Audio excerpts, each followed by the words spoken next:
The legends rarely tell the same story twice. This is just one of them. Deep beneath the mountains, beneath the forests, beneath the rivers, beneath every city, every temple, every forgotten ruin, there is another world. A hidden world, a buried world, a world that was never meant to be seen. And according to ancient Chinese mythology, something lives there. Something ancient, something powerful, something that guards treasures older than kingdoms. Its name is Fuzanglong, the dragon of hidden treasures. When most people think of dragons, they imagine the sky, storms, clouds, fire, wings. But not all dragons belong to the heavens. Some belong to the earth, and some belong to what lies beneath it. In ancient China, dragons were not viewed the way they were in the West. They were not monsters waiting to destroy villages. They were not symbols of evil. More often, they were guardians, protectors, forces of nature, ancient beings connected to the world itself, and among all of them, few were more mysterious than Fuzanglong. Because unlike the dragons of rivers, or storms, or the heavens, Fuzanglong was rarely seen. His kingdom existed far below human sight, far below sunlight, far below memory, in the deepest places beneath the earth. The ancient stories describe him as the guardian of hidden treasures. Not a single treasure, not a single cave, all hidden treasure. Gold buried beneath mountains, gemstones hidden inside the earth, veins of silver untouched by human hands. But not only natural wealth, the legends speak of something more. Forgotten artifacts, ancient relics, masterpieces created by human civilization, lost wonders, things stolen by time, things buried by history, things the world above has forgotten. All watched over by a dragon that never abandons its post, a dragon that never sleeps for long, a dragon that remembers where everything is hidden. Perhaps that is why humans rarely encounter him, because finding treasure is difficult. Finding forbidden treasure is even harder. The old stories say that those who ventured too deep underground, those who searched where they should not search, sometimes discovered signs that something was already there, watching, waiting, guarding. Not every treasure is unclaimed. Some belong to a dragon, and every dragon possesses something precious. For Fuzanglong, it was a pearl, a magical pearl, a shining sphere that appears again and again in ancient depictions. Almost every image of the dragon shows him clutching it, protecting it, holding it close. The pearl was said to be his greatest possession, more valuable than gold, more valuable than gemstones, more valuable than the treasures he guarded. No one knows exactly what power the pearl contained. Some believed it represented wisdom, others believed it represented power, perhaps immortality, perhaps something even older. Whatever its true nature, the dragon never lets it go. Never.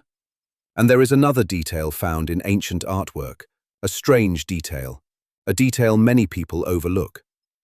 Some carvings show Fuzanglong carrying immortals, serving as a mount for beings who had transcended ordinary human existence, as if the dragon was not merely a guardian of treasure, but a bridge between worlds, between earth and heaven, between mortality and eternity. And that raises a question. If Fuzanglong lives beneath the earth, why would heaven know his name? The answer lies in one of the most fascinating legends ever attached to a dragon: volcanoes. Today we understand volcanoes through science, pressure, magma, tectonic forces.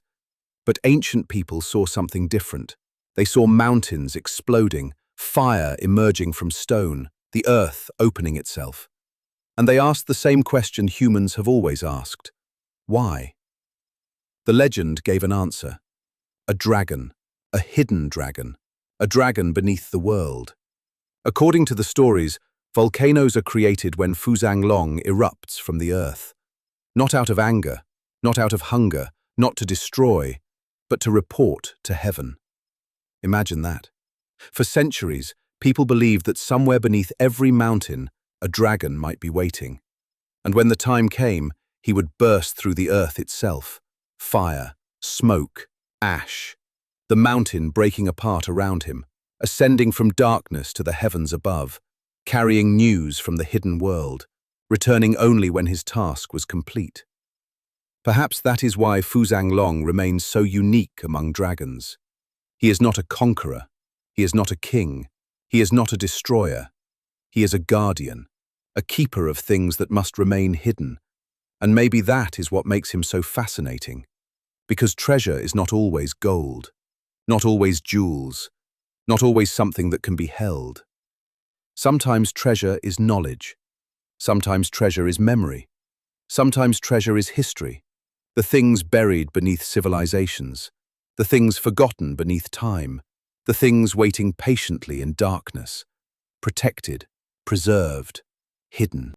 Just as Fuzanglong protects his treasures. Even today, the image of the dragon survives, curled around his pearl, deep beneath the earth, watching over lost wealth, watching over forgotten wonders, watching over secrets humanity was never meant to possess.